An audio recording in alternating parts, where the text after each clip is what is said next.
नमस्कार। तो जैसा कि थैंक यू कृष्णा।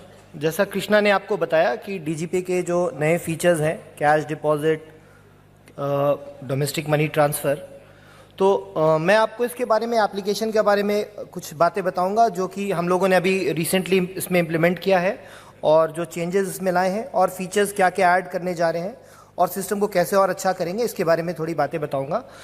तो जैसा कि आप देखते हैं कि आज की डेट में जब आप डीजीपे डाउनलोड करते हैं और आप एप्लीकेशन स्टार्ट करते हैं, तो अभी हमारा जो एप्लीकेशन है वो 2 फ्लेवर्स में अवेलेबल है। एक तो एंड्रॉयड के लिए और दूसरा विंडोज़ डेस्कटॉप एप्लीकेशन है। तो पहले की विंडोज़ एप्लीकेशन जो है वो हमारा कम्प्लीटली जावा बेस्ड है, तो आपको मशीन में आपके जावा का रन टाइम होना ज़रूरी है। वैसे हम लोगों ने कोशिश किया है कि installer itself takes care of it, कि वो जो नेसेसरी मॉड्यूल्स है, लाइब्रेरीज है, जो उसकी डिपेंडेंसी है, उसको वो इंस्टॉल कर दे। And likewise the application will work seamlessly on your device. Secondly, जब भी आप कोई जैसा कि आप जानते हैं कि डीजीपे इज AEPS एप्लीकेशन और वो बायोमेट्रिक ऑथेंटिकेशन पे काम करता है। तो मोडालिटीज़ ऑफ बायोमेट्रिक जो सपोर्टेड है वो फिंगरप्रिंट है और आइरिस। तो आपको जो भी फिंगरप्रिंट डिवाइस या आइरिस डिवाइस आपके पास है, आप कोशिश करें कि उसका latest version of RD registered device service, जो कि OEM जो भी डिवाइस मैन्युफैक्चरर है उसके तरफ से मिलता है, उसको आप अपने सिस्टम में हमेशा रेगुलरली अपडेट करें। अपने विंडोज़ के पैचेस को भी आप रेगुलरली अपडेट करें, तो कि सो दैट कि आपका एप्लीकेशन सीमलेसली चले। Same with Android as well, आप एंड्रॉयड में भी अपने RD सर्विसेज का लेटेस्ट ड्राइवर्स अपडेट करके रखें। अब हम लोग एप्लीकेशन की बातें करेंगे। एप्लीकेशन में जैसा कि आपने देखा है कि पहले हम लोग बोलते थे कि आप इसको रजिस्टर करो और ये स्टार्ट करो, बट अभी हम लोगों ने एक इनिशिएटिव लिया है कि सिंस अगर आप CSC ID आपके पास है और आप एक CSC के VLE हैं, तो जिस तरह से आप हमारा पोर्टल एक्सेस कर सकते हैं, हम लोगों ने कोशिश किया कि सिमिलर वे में आप डीजीपे भी एक्सेस करें। So there is no registration required.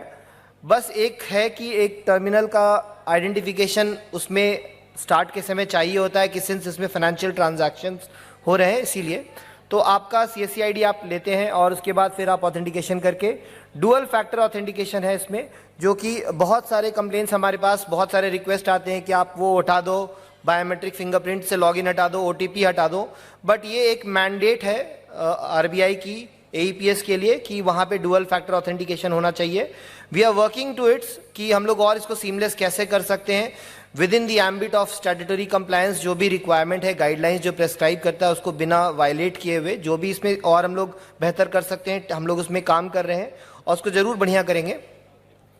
और अब इसमें जो लॉगिन के समय जो हम लोगों ने फीचर इनेबल किया है कि हम लोग ने CSC में शुरू से एक फैसिलिटी दिया है कि जितने भी VLEs हैं वो अपने नीचे अपने साथ में 3, 2, 5 ऑपरेटर ऐड कर सकते हैं, जो कि उनके कियोस्क सेंटर पे काम कर सकते हैं।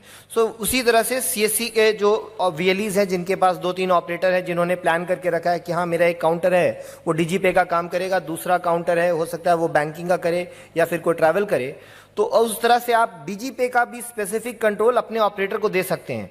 जैसे कि बहुत लोग का कहना है कि मुझे बार बार, मैं हर समय अपने शॉप में नहीं रहता हूँ या अपने कियोस्क में नहीं रहता हूँ, मुझे बाहर जाना पड़ता है, तो मुझे बार बार वो फिंगरप्रिंट से लॉगिन करने में बहुत कठिनाई आती है। तो इसका सोल्यूशन हम लोगों ने यही निकाला है कि जो आपका ऑपरेटर है, आज की डेट में आपके ऑपरेटर्स का भी हम लोगों ने कंप्लीट फुल KYC रजिस्ट्रेशन करके उसको ऑनबोर्ड करते हैं, तो हमारे पास उनका आधार टोकन स्टोर्ड होता है जिसके बेसिस पे बायोमेट्रिक ऑथेंटिकेशन हो पाता है। तो आपके ऑपरेटर भी आप डीजीपे में लॉगिन कर सकते हैं बिना किसी एडिशनल फंक्शनैलिटी के लिए। तो ये एक नया फीचर है जो बहुत आपको हेल्प करेगा। Thank you so much. अब आगे बढ़ते हैं। अब जो फीचर्स हम लोगों ने इसमें इम्प्लीमेंट किया है, एक तो वो कैश विड्रॉल है, दूसरा डिपॉजिट और जो डोमेस्टिक मनी ट्रांसफ़र, बाकी बैलेंस इंक्वायरी, मिनी स्टेटमेंट तो आप करते ही हैं। साथ के साथ हम लोगों ने वॉलेट टॉपअप भी दिया है। तो पहले वॉलेट टॉपअप की बातें करते हैं। तो वॉलेट टॉपअप में जैसा कि डिजिटल सेवा पोर्टल का वॉलेट है, उसमें आज की डेट में एक VLE का लिमिट है कि हम लोग एक अकाउंट में नॉट मोर देन 2 लाख रुपये हम लोग नहीं रख सकते हैं।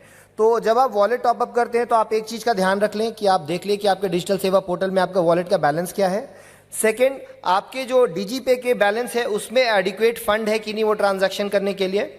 फिर अगर आप ट्रांजैक्शन करेंगे, यहाँ पे एक हम लोगों ने चेक लगाया है कि मिसयूज़ नहीं हो, इसीलिए हम लोग बोलते हैं कि जो VLE है वो खुद ही अपना बायोमेट्रिक ऑथेंटिकेशन करके इस ट्रांजैक्शन को पूरा करे, सो दैट कि आपके पैसे भी सेफ रहे और ट्रांजैक्शंस भी सेफ रहें। तो जब भी टॉपअप करेंगे, अगर इस रूल के अंदर में अगर आप टॉपअप करते हैं तो कोई भी ट्रांजैक्शन आपका फेल नहीं होएगा। अगर इन केस आपको रियल टाइम में अपडेट नहीं मिल गया तो प्लीज़ आप पैनिक मत करिए।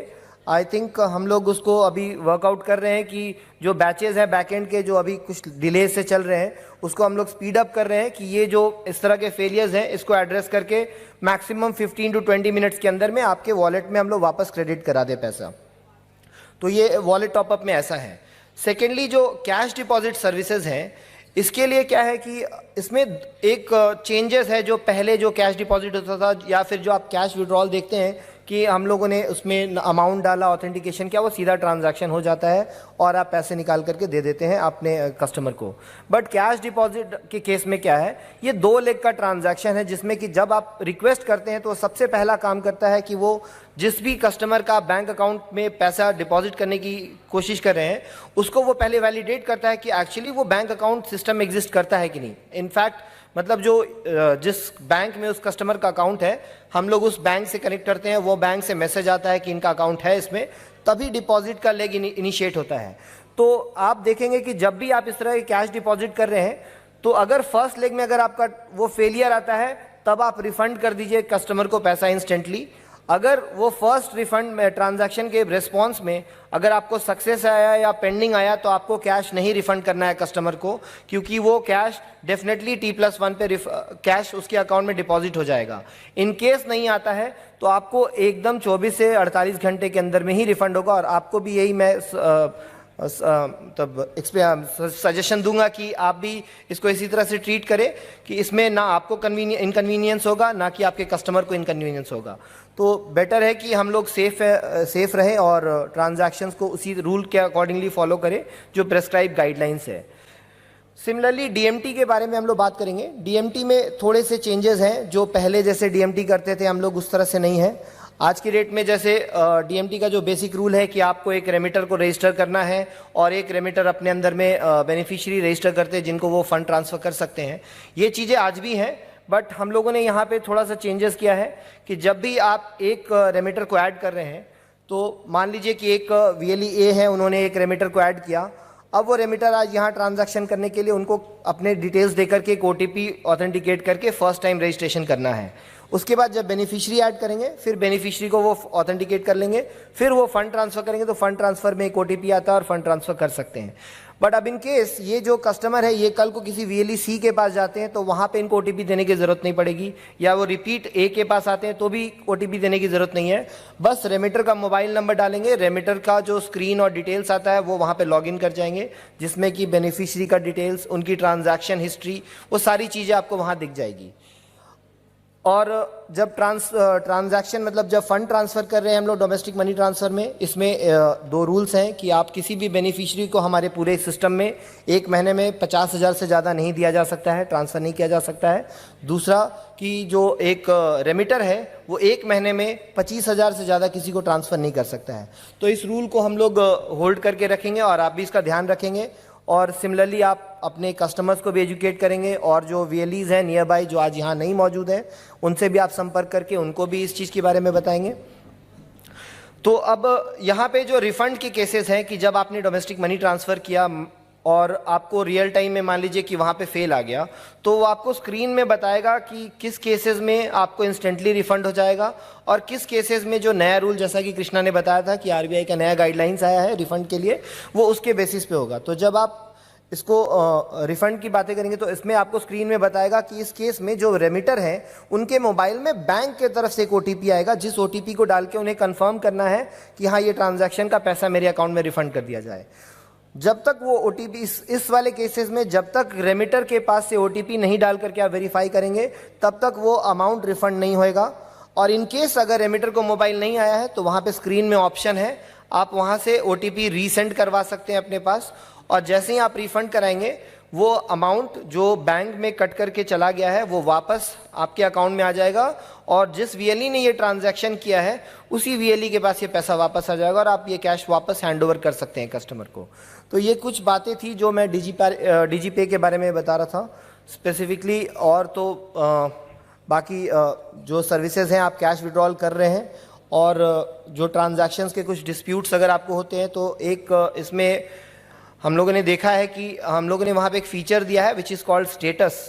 तो आपको ये रिक्वेस्ट करूँगा कि अगर आपके कभी भी ट्रांजैक्शंस आप कैश विड्रॉल कर रहे हैं और आपको इंस्टेंटली कोई रिस्पॉन्स नहीं आया और आप डिसीजन नहीं ले पा रहे हैं, तो आप अगर वहाँ पे स्क्रीन पे आपके पास स्टेटस का बटन इनेबल हो रहा है तो आप वहाँ से स्टेटस कर लीजिए कॉल, या तो फिर आप अपने ट्रांजैक्शन हिस्ट्री में जा करके उस पार्टिकुलर ट्रांजैक्शन का आप स्टेटस इंक्वायरी करेंगे।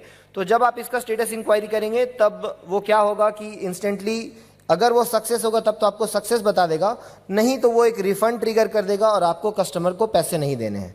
तो ये कुछ रूल्स हैं, हम लोगों ने इसका मैनुअल भी बनाया है और शेयर भी करते रहते हैं हम लोग रेगुलरली। अगर और अपडेटेड मैनुअल भी आपके साथ हम लोग जल्द शेयर करेंगे फिर से, सो दैट कि आप लोग सब लोग अपडेटेड रहें और ट्रांजैक्शंस आपके और सिस्टम भी अच्छा चले। बाकी डीजीपे के लिए अभी हमारी तरफ से इतना ही। धन्यवाद। पे भी अभिषेक ने नया वर्जन लिखाना है, आपको कुछ कुछ प्रॉब्लम होती है, थोड़ा बेयर किया करो, थोड़ा समझने की कोशिश करो। बहुत सारे इश्यूज हो टेक्नोलॉजी वाले, थोड़ा शांति रखा करो, इतनी जल्दी इम्पेशेंट मत हुआ करो कि आज ही जाके सडनली शुरू हो जाता है, 50 जगह इधर फेंकना शुरू कर देगा। दे में भी some problem at your end. Technology वाले में हमारे में कोई इशू नहीं है, आपके एंड पे कोई प्रॉब्लम हो सकती है। We will resolve them, we will tell you what to do, what version to be use, how it is to be use, how it is to be downloaded. But बहुत अच्छा है, DigiPay is phenomenal. सिर्फ एक request है, जो state bank के BC हैं वो डीजीपे मत करना, वो बंद करने के चक्कर में वो उसने हमें थ्रेटन किया है। तो जो स्टेट बैंक के बीसी हैं उस लोकेशन पे डीजीपे प्लीज मत करना, because State Bank has threatened us, they will actually remove all the BCs from DigiPay. बाकी सब लोग करना। Thank you so much.